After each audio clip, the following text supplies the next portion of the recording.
Bienvenue sur Keseko, c'est l'heure de Dans ma boîte, l'émission qui donne la parole aux entrepreneurs. Et aujourd'hui, je reçois Alexandre Aimé de la société Adveris. Bonjour. Bonjour. Alors Adveris, c'est une société de conseil en communication pour les PME. Expliquez-nous très rapidement en fait ce que vous faites.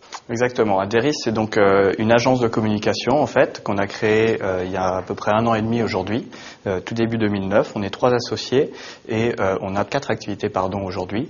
Notre activité principale, ça tourne autour des sites internet, la création de sites internet, sur laquelle on a eu pour l'instant une centaine de clients à peu près, donc une activité qui tourne assez bien. On a 3 autres activités qui sont toujours autour de la communication, toute une activité qui est très liée au site internet, qui est l'identité visuelle, création de logos, de chartes graphiques pour nos clients.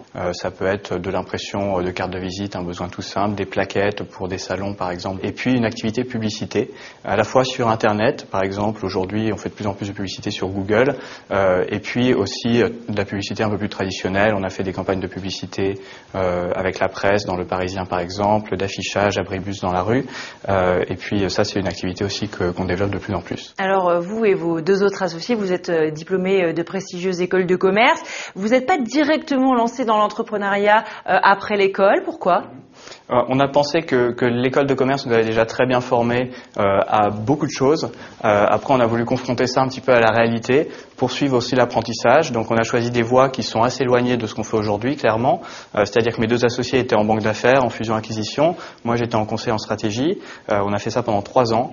On était en fait dans des sociétés qui nous ont permis d'apprendre vraiment des méthodes de travail. Oui, McKinsey pour vous, c'est ça ? Exactement, voilà. Et avec le recul, on pense qu'aujourd'hui, ça donne une valeur ajoutée aussi à ce qu'on fait pour nos clients, parce que clairement, on a appris tout ce qu'on sait faire aujourd'hui, et ce qu'on propose aujourd'hui à nos clients, c'est aussi un grand professionnalisme. Alors justement, vous êtes passé par des cabinets prestigieux.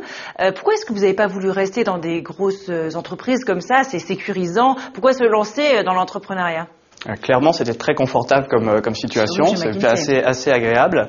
Et puis, quand même, au bout d'un moment, c'est une idée qui nous trottait dans la tête depuis un moment. Mais pourquoi ? Qu'est-ce qu'il y avait à la base de cette envie d'entreprendre ? Déjà, il y avait un intérêt pour ce secteur-là, c'est-à-dire qu'un de mes associés avait déjà créé une société lorsqu'on était étudiant. Donc déjà, depuis 2003, en fait, il s'est pas mal intéressé à la communication.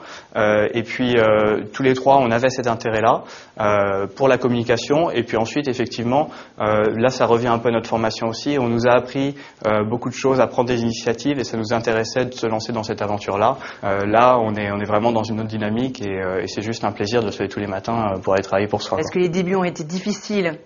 Alors, les débuts, Dieu merci, ont été assez faciles. Nous, on a une grande chance, c'est qu'on est dans une entreprise de service. Donc, par exemple, on n'avait pas de besoin d'investissement très important. Donc ça, c'est toujours plus facile quand on démarre une entreprise, parce que s'il faut aller chercher des investisseurs, c'est tout de suite un peu plus compliqué. Moi, l'aventure que je retiens un peu personnelle, c'est que mes 2 associés sont 2 frères jumeaux qui plus est. Il y a un côté très amusant à les voir travailler ensemble. On peut imaginer une part de risque au début, mais ça fait 10 ans qu'on se connaît, on était en prépa ensemble, en école ensemble pour l'un d'entre eux, et c'est surtout ça qui est très excitant dans les débuts de l'aventure, dans les premiers pas. Eh bien, merci beaucoup, c'est la fin de notre émission Dans ma boîte. À très bientôt sur Keseko.